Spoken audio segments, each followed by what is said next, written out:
Арбаңыздар, агайын туугандар. Сиздер менен экран аркылуу көрүшкөнүбүзгө абдан кубанычтабыз.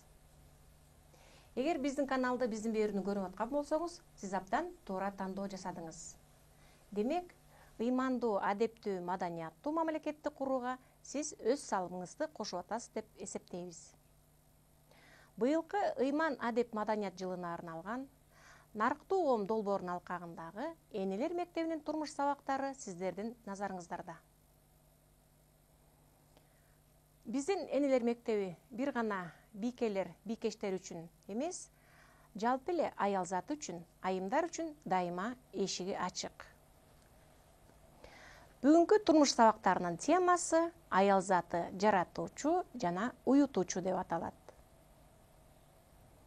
Бүгүнкү сабагыбыздын коноктору педагогикалык кадрларды кайра даярдоо институтунун сырттан окуу бөлүмүнүн студенттери болмокчу.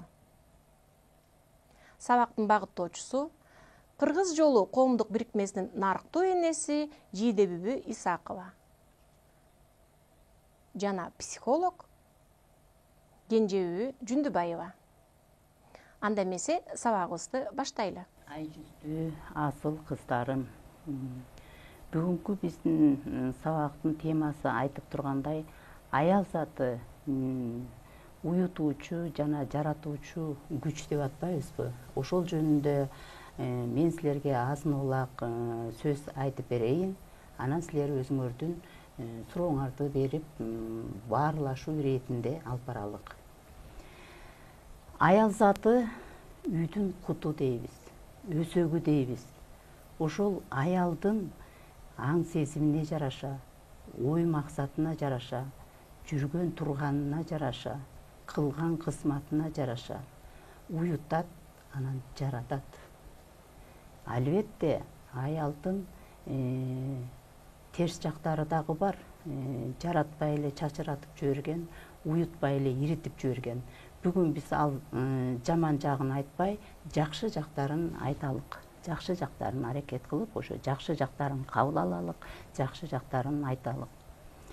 Аял заты, мисалы үчүн, бала ошо боюнда баардан баштап өзүнүн деңгээлине жараша келечектеги урпактарбы, чөбөрөлөрүнө чейинки өзүнүн тарбиясын ушу курсактан баштап тарбия берет.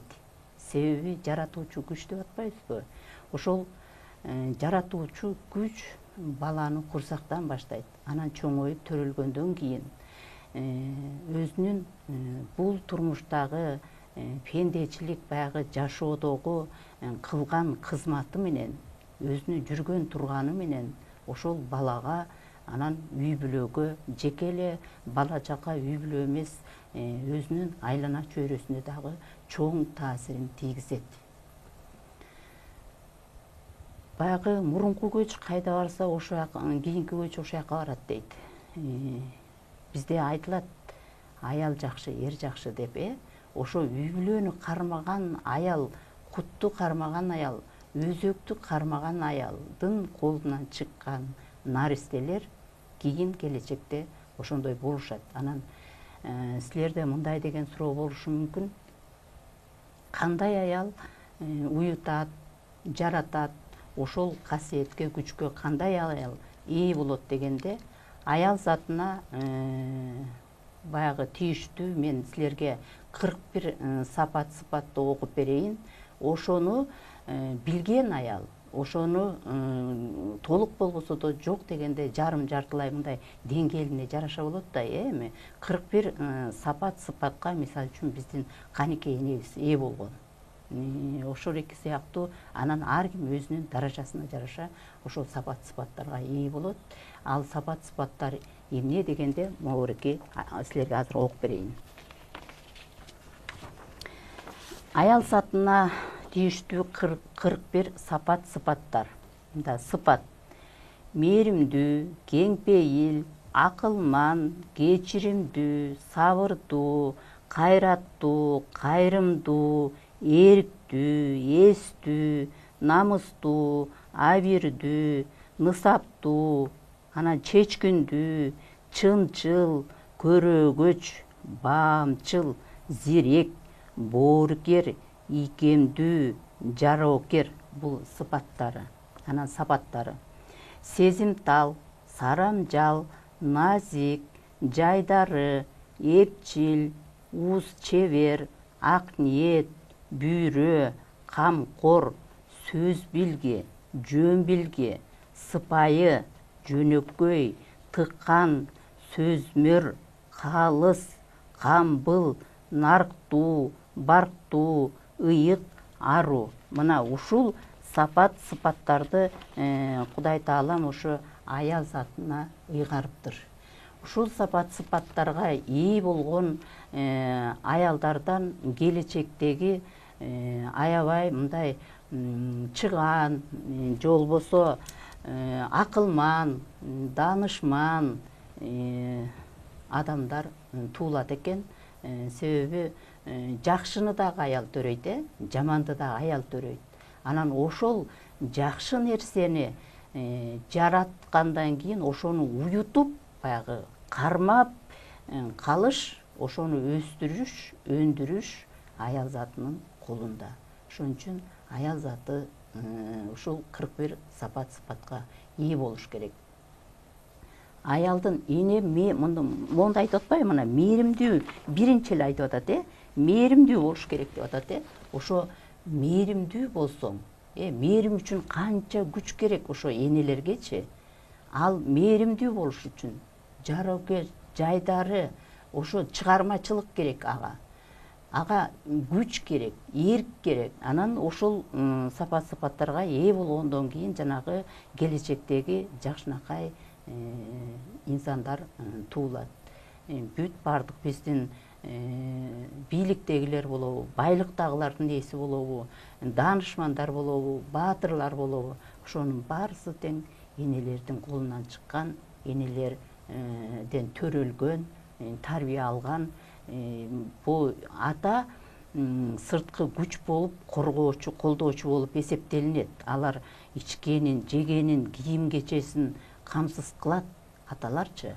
А энелер болсо ошол табылганы уютуп, ошол эки балага сиңирет. Ошон үчүн жанагы уютуучу, жанагы жаратуучу күчкө ээ деген сөздүн мааниси ушунда.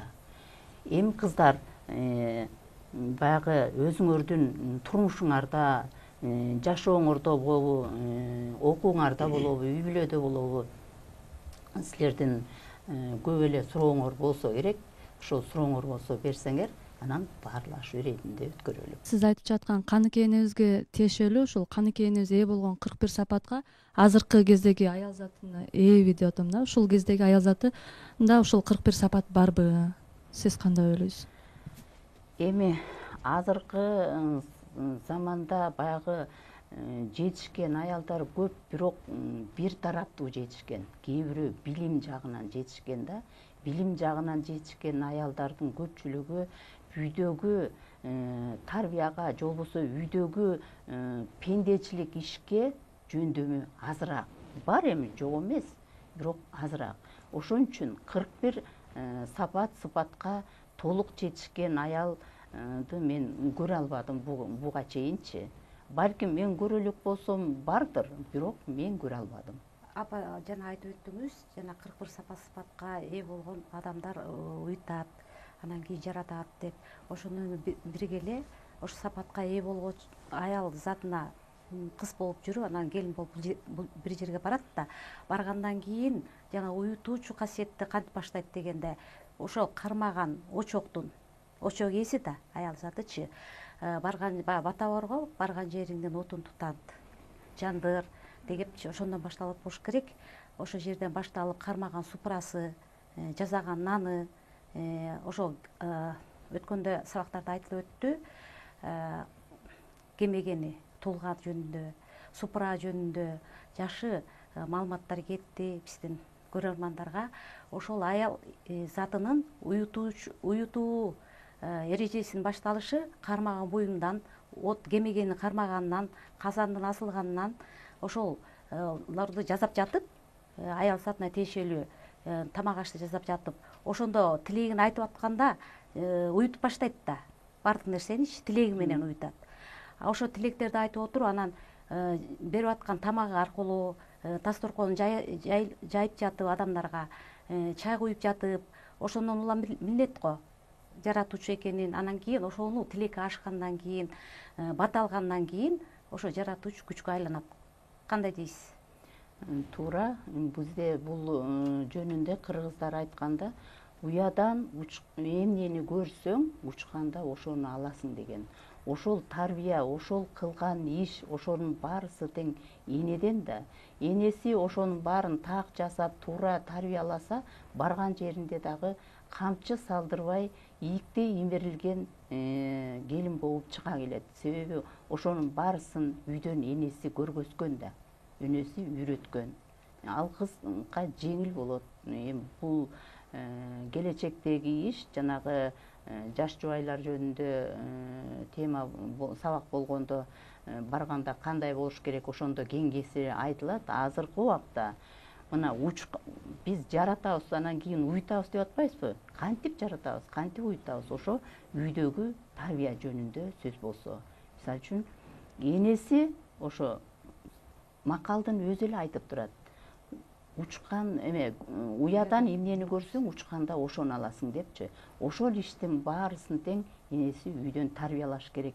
Барган жериңе барганда анча-мынча айырмасы болот, болбой койбойт. Бирок ошону деген, ошо барган жериңдин шартына көнүп, ошону монтип алып кеткиң деп энеси тарбиялаш керек. Азыркы заманга жараша энелер биз бере албай атабыз да, кыздарыбызга узата албай атабыз да. Барган жеринде балким ошо каада салтты кармаган үй бүлөгө туш келип калса, мына жаштар келип болуп барат да. Ошол жерде кабыл албай, көнө албай аткан убактар болот да, ошол мезгилде. Ошондо сиз кандай акыл назаттарды айтат элеңиз? Эми бул жерден айткандачы, такыр эле кыргыздын менталитетинен сырткары башка улуттун кыздары деле келин болуп келип атпайбы кыргыздаргачы, Ошол жердеги аялдын камкордугунан, ошол мээримин чачып келингечи, ал бул билбейт, жаш деп ошого үйрөтүш керек, үйрөтүп алыш керек ошол кайнене өзүчү.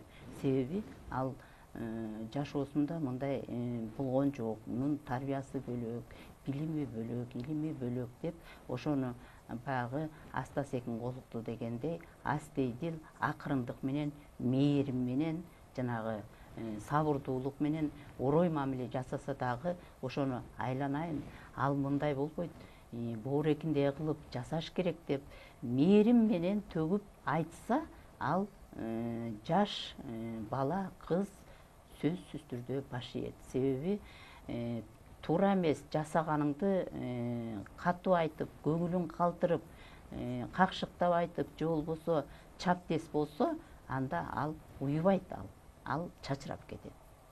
Жанагы аялдын уютуучулук күчү ошондо. Болбогонду болтуруш керек, билбегенди билгизиш керек жаңы келиндерге. Азыркы биздин коомдо биздин жаш кыздарыбыз ошо келин болуп, Кудайым буюрса келин боло тургандардын айымдардын баардыгы тең эле ошо уютку деген сөздүн өзүн түшүнө бербек болуш керек да, андайлар деле бар болуш керек. Ошо уютку деген сөздүн өзүн кандай түшүндүрүп бере аласыз? Анан бул жерде чечмелеп, анан бул жерде сиз жана 41 сапатты айтканда, бул жерде бүйрө деген сөздөрдү уктук биз. Бүйрө деген сапат болуш керек деп айтып атабыз, бирок ошону ошол айымдар, ошол азыркы кыздар кандай түшүнөт? Ушул эки сөз боюнча кененирээк токтолуп берсеңиз.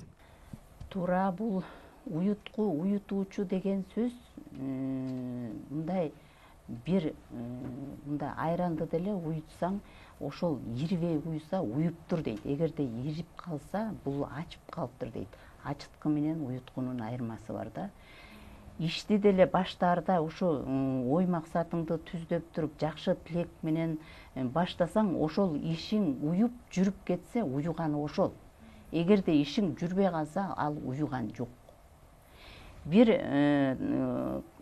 конок мындай эле жөнөкөй мисал айтайын, конок чакырсаң деле, ошол конокторуң келип, сенин маанайыңды көтөрүп, сенин көңүлүңдү төп келген бир каалоо тилектерин айтып, жакшынакай отуруп кетсе, сенин ошол чакырган ишиң, ошол жасаган ишиң сенин оюң боюнча, тилегиң боюнча ошол иш уюду, уюгандыкы.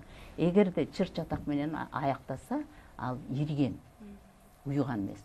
Уюткуу деген ошол. Мына Кудай Таалам деле ушул ааламды, жерди уюткан үчүн жашап атабыз да, же болбосо кургак жерден суу көп, эч жагы эле суу каптап, суунун алдында калбайт белек. Мына уюткуу деген ошол.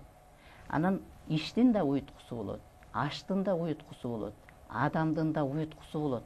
А кээ бир адамдар уюта албайт. Мисалы үчүн бирөөнүн ичи тар болуп, же болбосо көрө албастык менен бирөөнүн жакшы мындай жүрүп келаткан иштерин дагы иритип ийет. Себеби анын ичи тар, көрө албайт, пас адам. Ошон үчүн иритип жиберет да. Анан иш уюбай калат. Ошон үчүн уюткуу дегендин мааниси бардыгына тийиштүү. Ишке дагы, ашка дагы, жүрүм турумга дагы, күнүмдүк пайдаланган оокатыңа дагы дегендейчи баарысында уюткуу бар. Ал эми жанагы экинчи сурооң бүйрө деп атасың, э? Бүйрө деген сөз бир иш баштадың, ошону бир мындай жыйынтыктуу болуш керек да. Мисалы үчүн кийим тигип атасың деп коеюнчу, көйнөк тигип атасың. Бүйрө адамдар ошону деген мындан кийин муну тигем, мындай муну тигем деп мындай эметип коет. Анан ирети менен болот. Анан же болбосо тигип атып туруп бир жака жумуш болсо дагы ошол чачылган боюнча калып калат. Ал деген илээнди деп коет экен дейт. Мунучу илээнди аял иш кыла албайт дейт. Иш кылса дагы аш кыла албайт дейт. Себеби аш кылса дагы жанагы чачылып, же болбосо күйүп, же болбосо бир туура эмес болуп, ал ирээтсиз жасады да, бүйрөсү жок. Мисалы үчүн тамак кууруп атты, этин салып коюп анан кийин тияка кетип калды, ал келиче эти күйүп калды деген сыяктуучу. Ошону бүйрө адам дайыма ирэети менен жасайт. Ирээттүү кыймылдаган аял бүйрө болот да. Мисалы үчүн эчиктеги ишиңди дагы, үйдөгү ишиңди дагы убактысы менен көңүл буруп, эшикте мисалы үчүн кыргыздар жайлоодо мындай ушундай боз үйдө жашашканда, үйдөгү ишти кылып атканда эшиктеги ишти дагы байкап турган, аба ырайында байкап турган. Тиякта тезегим жаан жаап жиберсе суу болуп калбайбы, отунум суу болуп калбайбы, же болбосо казаным отум өчүп калбайбы депчи. Ошонун баарын ирэети менен кармаган аялды бүйрө дейт. Бала тарбиялоодо апанын ролу абдан чоң экенин билебиз. Анан жакшы элин сүйгөн балдарды тарбиялаш үчүн эмнелерге көңүл буруш керек? Эң биринчи баланын жөндөмүнө көңүл буруш керек.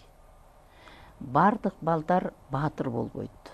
Бардык кыздар уз болбойт. Бардык кыздар акылман болбойт.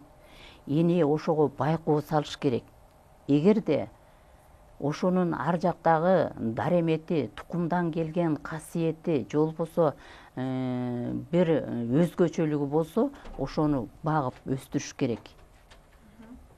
Багып өстүрүш керек да. Мисалы үчүн мына окуп атасыңар, бир бала математик, башы жакшы иштейт, бирөөсү сөзгө чебер, ал тилчи болуп атат. Ошондой эле балага багыт бериш эненин колунда. Ошол багытын туура берсе, ошол бала туура өсөт.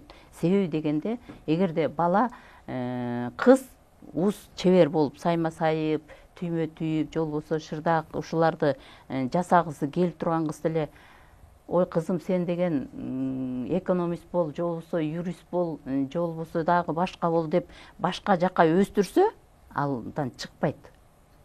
Чыкса дагы мажүрөө чыгат да, мындай эптеп септеген деген сыяктуу да, андан чыкпайт. Эгерде ошону туура көзү жетип, туура багыткан эмесе, ал ашкан чебер болот, уз болот. Мына ошого байкоо салыш керек да, эне. Сөзсүз эле менин оюмдагыдай, момундай болот деген болбойт. Ал баланын ошол жөндөмүнө жараша болот. Ошону тарбиялап өстүрүш керек. Мен кайрадан азыр мисал үчүн мен мындай деп айткым келип жатат да, бул жерде азыркы аял заты бул 41 сыпатка ээ боло албай, бир жагынан өөрчүгөн, бир жагынан кемчилиги бар деп атпайсызбы? Ушундай аял заты эне болот, баарыбыз эле эне болобуз. Ошол кезде балага туура тарбия бере албай ушул ошондой өзүбүз ушул 41 сапатка ээ боло албай туруп балдарга туура тарбия бере албай калганыбыз ушул заманга мындай балдарыбыздын өсүп өнүгүшүнө мындай таасирин береби дейм да, терс таасирин. Эми сөзсүз түрдө мындай тескери таасирин берет да. Эгерде күнүгө тигиреки ошо балаңа караганга мүмкүнчүлүгүң жок болсо дагы жанагыреки ошо акыл насаат, азыр Кудайга шүгүр, акыл насаат жөнүндө макал лакаптар жөнүндө китептер көп чыгып атпайбы? Ошолорго көңүл бургузуп окутуш керек. Же болбосо жанагы бизде мына ушундай сабак жүрүп атат, энелер мектеби деп сабак жүрүп атат. Эгерде сенин мүмкүнчүлүгүң болбосо ошондой сабактарга катыштырыш керек. Кызың чоңоюп калган болсо, менин мүмкүнчүлүгүм болбой атат, мен буга жакшы тарбия бере албай атам дегенде кошумча күчтөрдү пайдаланыш керек да, сөзсүз түрдөчү. А мен жетишпей калдым, бул ошо боюнча калып калды деген болбойт. Ага дагы бир шарт түзүш керек да. Себеби дегенде сен кызматта болуп, иште болуп, анан бизде эле мисалы үчүн мен жаш кезимде эртең менен ишке кетип, кечинде түн ортосунда келчүмүн. Балдарды эртең менен садикке берип, кээде деген круглосуточныйга берип коюп, анан ошол баламды бирден башта бир эки эле жолу көргөн күндөрүм да болгон. А мен ага тарбия бере алган жерим жок да. А кийин чоңойгондо баягы эс тутуму мындай өсүп баштаган кезде мен ошол кемчилдигимди билдим. Себеби балдарыбыз, кыздарыбыздын баары орусча сүйлөп калды, кыргызча түшүнбөй калды. Анан ошон үчүн мен кыргыз мектепке бергенмин. Атасы экөөбүз сүйлөшүп туруп, ой биз балдарыбызды деген кыргыз мектепке бербесек, такыр эле баягы орусча болуп, орусту чаңгандык эмес, бирок өзүнүн тилин билбей, өзүнүн баягы менталитетинен башка элге ооп кетпесин деп, анан кыргызча берип, кыргызча кружокторго катыштырып, ошондой кылып анан тарбиялаганбыз. Буга кошумча күч керек. Азыр дагы бир жакшы нерсени кошумчалагым келип турат. Азыркы заманда жаш келиндер балалуу болгондон кийин эле балдарын чоң эне, чоң ата тарапка бербей, замандын ылайыгына жараша англис тили, башка курстарга бергенге аракет кылып жүрүшөт да. Анткени бул келечекте алардын тагдырына жакшы үлүш кошобуз деген ой мененчи. Азыркы биздин мындай замандын адептүү, имандуу бала тарбиялаш үчүн негизи чоң ата, чоң энесине кандайдыр бир убакыт саатын бөлүп, ошолорго да кошуп, ошолордон кеп кеңешин угуп, ошолордун назаттарын укканга жиберип турса деген нерсени айткым келет да, кандай дейсиз ошону? Бул бардык эле жерде бирдей эмес. Кээ бирөө чоң эне, чоң атасы жоктору бар, мисалы үчүн дегендейчи. Дагы эле кайталоом, жанагыреки кошумча кайсы жагы ыңгайлуу болсо ошол шартты түзүш керек. Чоң эне, чоң атасына кичинекей балдарды кээ бирөөлөр мен көрүп атам жибербейт. Себеби дегенде анын кирин жууш керек, тамагын бериш керек. Анан чоң эне, чоң атасы өтө карып калган болсо, аны бага албайт деп баягы бир четинен аяйт дегендейчи. Бирок чоң эне, чоң атасына айылга жөнөтүш керек. Себеби баягы миң уккандан бир көргөн дегендей, ошол жака барганда баланын көргөндөрү эсинде калат. Эсинде калып, анан ошол тарбияга көнөт да. Сөзсүз түрдө эле баягы мындай тыюу салган болбойт да. Себеби англис тилде деле бере берсин, башка тилге деле бере берсин. Ошол эле сөздү англисче, орусча, кыргызча мындай деп айтат деп жалаң эле англиске оодарып, же болбосо орусчага оодарып коюш бул парз эмес. Албетте сөзсүз түрдө өзүнүн эне тилин билиш бул парз. Биринчи, мына ата деген сөз кыргызча мындай деп айтылат, орусча мындай деп айтылат, англисче мындай деп айтылат деп ошол бала менен эне кошо окуш керек, үйрөнүш керек, үйрөтүш керек. Ошого көңүл буруш керек. Ошентсе эле билимди дейт. Билим алыш үчүн мурунку биздин ата-бабалар айтып кеткен. Кытайга барасыңбы, башка жакка барасыңбы, билим ал деген, билимден чамбагының деген, тилди чамбагының деген. Канча тил билсең, канча элдин көйгөйүн чечкенге мүмкүнчүлүгүң болот деген. мына Манаста деле ажыбай 60 тилди билет деп атпайбызбы, Анан азыркы заман эмес, канча кылым өткөн замандагы киши деле ошончо тил билиптир. Ал жетишкендик да, Ошон үчүн тил билиш керек. Бирок кыргыз тилин дагы кошо үйрөтүш керек да. Анан англиске берип коюп, англис болуп калды, анан орусчага берип койдум, анан орус болуп калды деген болбойт да, болчу. Бул нерсе келечектеги өзүбүздүн ата энелердин балдарынын тагдырына кандайдыр терс таасирин тийгизгенге барабар болуп калат да. Бул кыргызча, кыргыздын арктуулугун, өзүнүн тилин үйрөнбөсө, ошого көңүл бурбаса. Эң биринчи иретте ошо кыргыз эне тилин билиш керек. Эне тили, биздин эле кыргыздарда эне тил деп айтылат. Эне тил деген биздин эле кыргыздарда айтылат. Эне сүтү менен, эненин күчү менен, эненин аң сезими менен, эненин мээрими менен ошол балдар жаралат, уюйт. Мен кошумчалап коеюн, суроо болсо бересиңер. Азыркы заманда биз көбүнчө билимге көбүрөөк басым жасап, дипломго басым жасап калдык. Анын ичинде материалдык жакка көбүрөөк көңүл буруп калдык, макулсуздарбы? Ошого байланыштуу биз мындай айтат элем да, биз ошол өзүбүздүн кыргыз жолунун бир өзөгүнө кайтсак, ошол эле макал лакаптарыбызга кайтсак. Мисалы, кызды төрөйт, кылыгын кошо төрөбөйт дейт. Оолду төрөйт, уят төрөбөйт дейт. Же болбосо энесин көрүп кызын ал деген макал бар.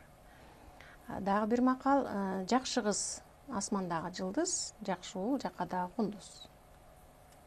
Жакшы уул асмандагы. Жакшы уул асмандагы жылдыз, жакшы кыз жакадагы кундуз, ошо кундуз деген баалуу териге теңеп атат да.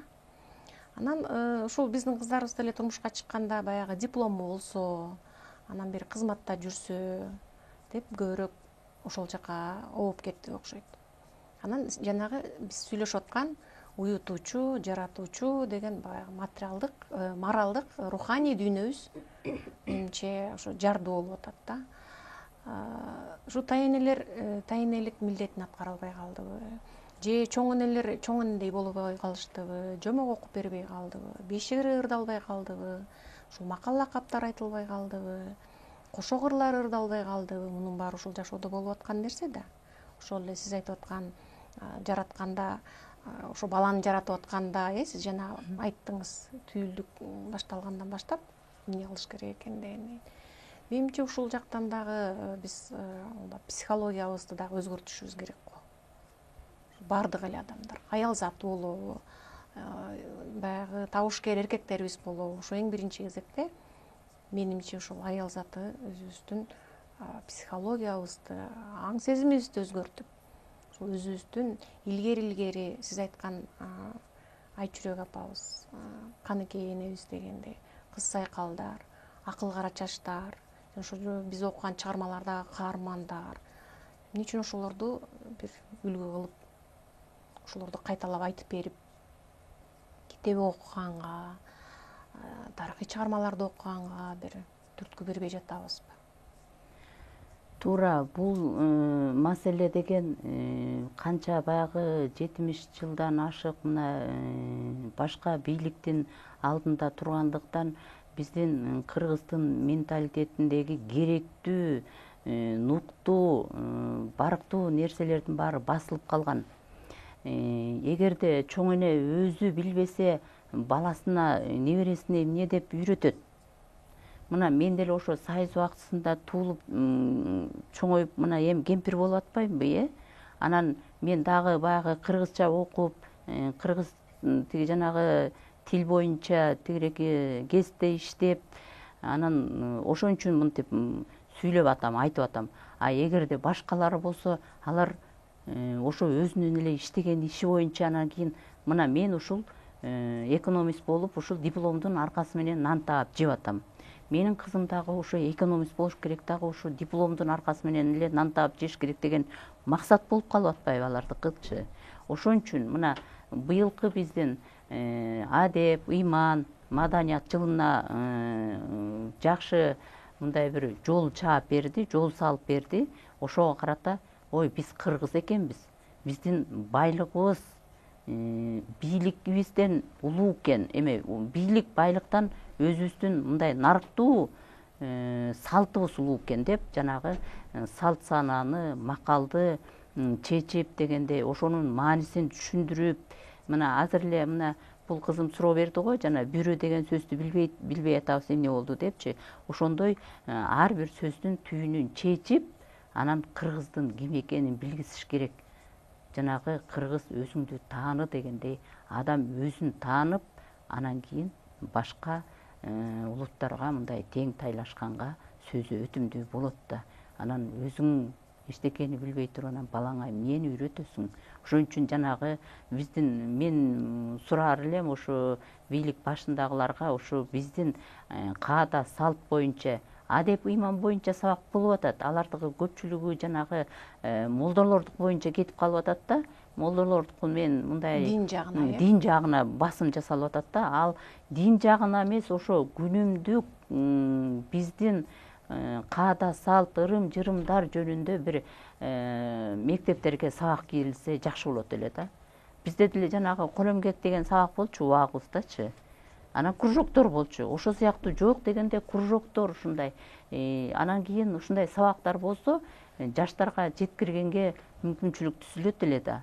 Анан баягы өзүм билбей туруп, анан кийин башка бирөөнү кантип тарбиялайт деген ой келет. Мен ал айымдарды күнөөлөгүм келбейт, себеби ошолор ошондой өсүп калды. Алар биз айткан сөздүн көпчүлүгүн билбей калды. Ошон үчүн баягы коом көз салса деген сунушум бар да менин. Коом көз салса, анан кийин тараса элге жакшы болот эле.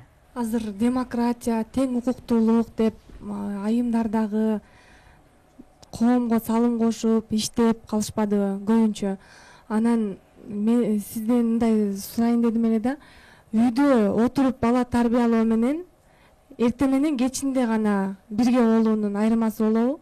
Үйдө отуруп бала тарбиялоо менен анан эртели кеч жанагы жүрүп чарчап келет, ага акыл насаат деле айта албай калат, кээде ичкен жегенине да көңүл бурбай калат, кийимине да көңүл бурулбай калат дегендейчи тоскоолдуктар болот.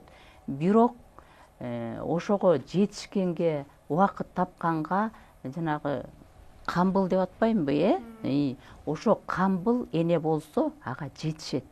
Себеби дегенде жарым саат болсо дагы, 1 саат болсо дагы убактысын бөлөт, айтат, түшүндүрөт. Анан кийин көпчүлүгү баягы чарчап келдим деп эле телевизор көрсө 12-1 чейин көрөт. Балдар менен жарым саат, 1 саат сүйлөшкөн энелерди мен анда-санда эле көрүп жүрөм да, көпчүлүк убакта көрбөйм. Бирдеке болсо, чарчап калдым балам, барчы тияка барып өзүң окуй берчи, же мультфильм көрөсүңбү, тиги курсаң токпу, тигине тамак турат деп коет. Бул кайдыгерлик.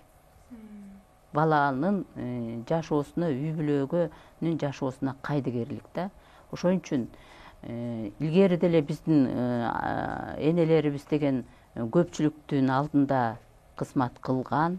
Мисалы үчүн мына кечээки эле Даткай энебизчи, Даткай энебиз деген кандай чоң ишти аткарып, кандай чоң кызмат кылып, мына тарыхта калып атат, канча баланы тарбиялаган.